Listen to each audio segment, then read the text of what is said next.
സൂക്ഷിക്കണം എന്നിങ്ങനെ പറഞ്ഞുകൊണ്ടിരിക്കുകയല്ലേ. നന്നായി ചില കാര്യങ്ങൾ സൂക്ഷിച്ച് ചെയ്ത ഒരാളെ പരിചയപ്പെടുത്താം അടുത്തതായി. അവധിക്കാലത്ത് കുട്ടികളൊക്കെ കളികളും വിശ്രമവും ഒക്കെ കുറച്ചുപേരൊക്കെ സിനിമ കാണലും ഒക്കെ ആയിട്ട് ഇങ്ങനെ കൂടിയിരിക്കുകയായിരിക്കും. എന്നാൽ ഇക്കൂട്ടത്തിൽ നിന്ന് വ്യത്യസ്തയാവുകയാണ് കടുത്തുരുത്തിയിലെ 10ാം ക്ലാസ് വിദ്യാർത്ഥിനി ലയ മരിയ ബിജു. കൂട്ടുകാർ കളിച്ചിരികളുമായി സമയം തള്ളി നീക്കുമ്പോൾ മാസങ്ങളായി പ്ലാസ്റ്റിക് ഉൾപ്പെടെയുള്ള മാലിന്യങ്ങൾ അടിഞ്ഞുകൂടിയ പൊതുതോട് വൃത്തിയാക്കി ഒഴുക്ക് സുഗമമാക്കിയിരിക്കുകയാണ് ഈ കൊച്ചുമിടുക്കി. മാലിന്യ കൂമ്പാരമായിരുന്നു കടുത്തുരുത്തി വലിയ തോട്. മഴ പെയ്തപ്പോൾ പൂവക്കോട് കടവിന് സമീപം മരങ്ങൾ വീണിരുന്നു. അധികൃതർ മരങ്ങൾ വെട്ടി നീക്കാത്തതിനാൽ മാലിന്യങ്ങൾ അടിഞ്ഞുകൂടി ചീഞ്ഞൊഴുകുന്ന സ്ഥിതിയായി. തോട് മലിനമായതോടെ നാട്ടുകാരും ഉപയോഗിക്കാതെയായി. നാൾക്കുനാൾ തോട്ടിലെ വെള്ളം മലിനമായിക്കൊണ്ടേയിരുന്നു.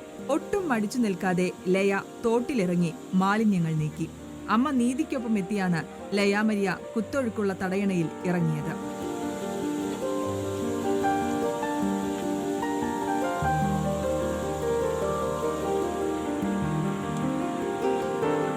പ്ലാസ്റ്റിക് മാലിന്യങ്ങൾ ചാക്കിൽ ശേഖരിച്ചു. ജൈവ മാലിന്യങ്ങൾ കുഴിച്ചുമൂടി. തോട്ടിൽ വീണ് കിടക്കുന്ന മരങ്ങൾ വെട്ടിമാറ്റിയാലേ നീരൊഴുക്ക് ശക്തമാകൂ. പഞ്ചായത്ത് അധികൃതർ തുടർ നടപടികൾ സ്വീകരിക്കണമെന്നാണ് ലയയുടെ അപേക്ഷ.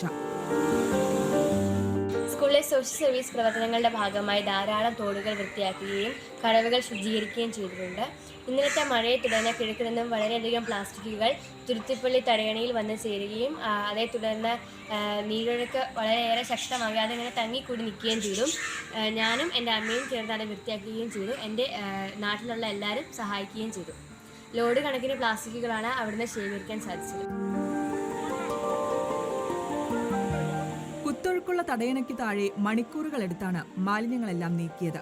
തോടിൽ നിന്ന് ശേഖരിച്ച പ്ലാസ്റ്റിക് കുപ്പികൾ വിറ്റുകിട്ടിയ തുക നിർധന രോഗികൾക്ക് മരുന്ന് വാങ്ങുന്നതിനായി പെരുവയിൽ പ്രവർത്തിക്കുന്ന മരുന്ന് വണ്ടിക്ക് നൽകി. News desk reporter. ഇതുപോലുള്ള കൊച്ചുമിടുക്കിമാർ ഇനിയും ഉണ്ടാകട്ടെ. ഇവരെയൊക്കെ നമ്മൾ കൂടുതൽ പ്രോത്സാഹിപ്പിക്കണം. കാരണം അടുത്ത തലമുറ എന്ന് പറയുന്നത് നമ്മുടെ നാടിനെ ഉള്ളം കൈയിൽ കൊണ്ട് പരിപാലിക്കേണ്ടത് ഇവരെ പോലെയുള്ളവരാണ്. അപ്പോൾ